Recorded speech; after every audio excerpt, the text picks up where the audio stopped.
Krystle Villanueva is a 27-year-old mother who was accused of stabbing and decapitating her own 5-year-old daughter that led to her death. Giovanna Larae Hernandez was charged of first-degree murder, which her daughter was victim of, in addition to attacking her father-in-law, Eustorgio Arellano. The Texas woman, trying to get the jurors not to give her guilty plea, claimed to be clinically a defense that was eventually rejected by jurors, according to the report of My San Antonio News.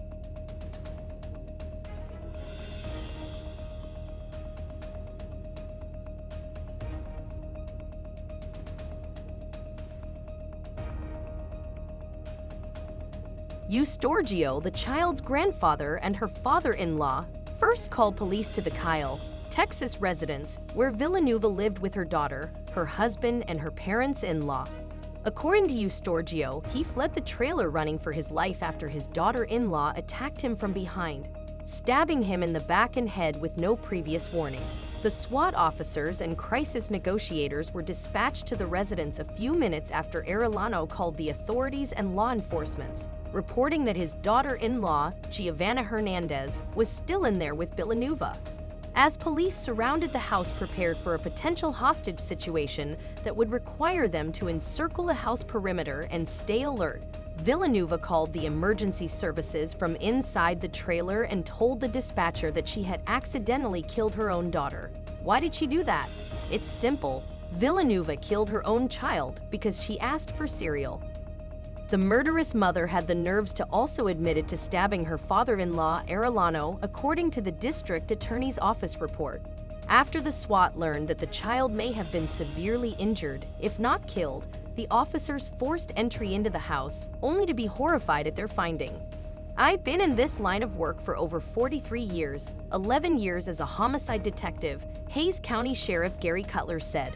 "This is one of the worst cases I've ever seen and been a part of. It's very sad."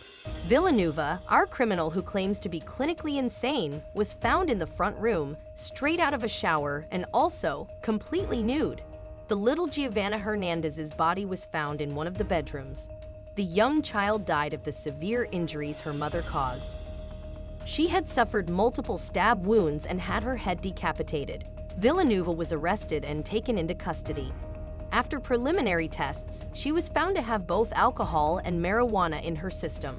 The defense attorneys alleged that the reason for her ill actions are because the suspect genuinely believed that her daughter and her father-in-law had been replaced by clones and had to be killed to bring back her real family members.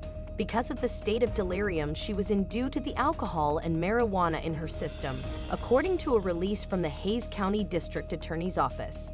Villanueva's defense presented evidence that she had been previously treated for mental health problems, in an attempt to persuade the jurors not to find her guilty, blaming it all on her insanity. The prosecution pointed out that all such treatment coincided with prior drug abuse, and that the symptoms described by Ms. Villanueva at trial had never been observed in her prior to or after her arrest. Upon further cross-examination, the defendant's psychiatric expert also admitted that marijuana use can have an exacerbating effect on existing mental conditions and can even interfere with treatment. The jurors categorically rejected the insanity defense and returned a guilty verdict. She underwent a 2-week trial for her horrendous crimes, after which she was convicted of capital murder of a child under 10 in addition to aggravated assault with a deadly weapon for both of her crimes, killing her child and attacking her father-in-law. She was sentenced to life in prison without the single chance of parole for her daughter's death. She also was sentenced to an extra 20 years behind bars for the attack on her father-in-law with a deadly weapon. A case like this leaves an unforgettable mark on everyone involved, especially the child's family, Hays County District Attorney Wes Mao said. "Every law enforcement member who worked on this case will forever be traumatized by what Ms. Villanueva did to her innocent daughter. I commend all the investigators and officers who endured this horror with calm professionalism so that justice could be done." This was definitely one terrifying story about an odd mother. A mother is supposed to be the source of care and love, a safe haven from the monstrosity of the world, not the source of danger and terror, and definitely not one that would end the life of a helpless child for no reason other than asking for cereal.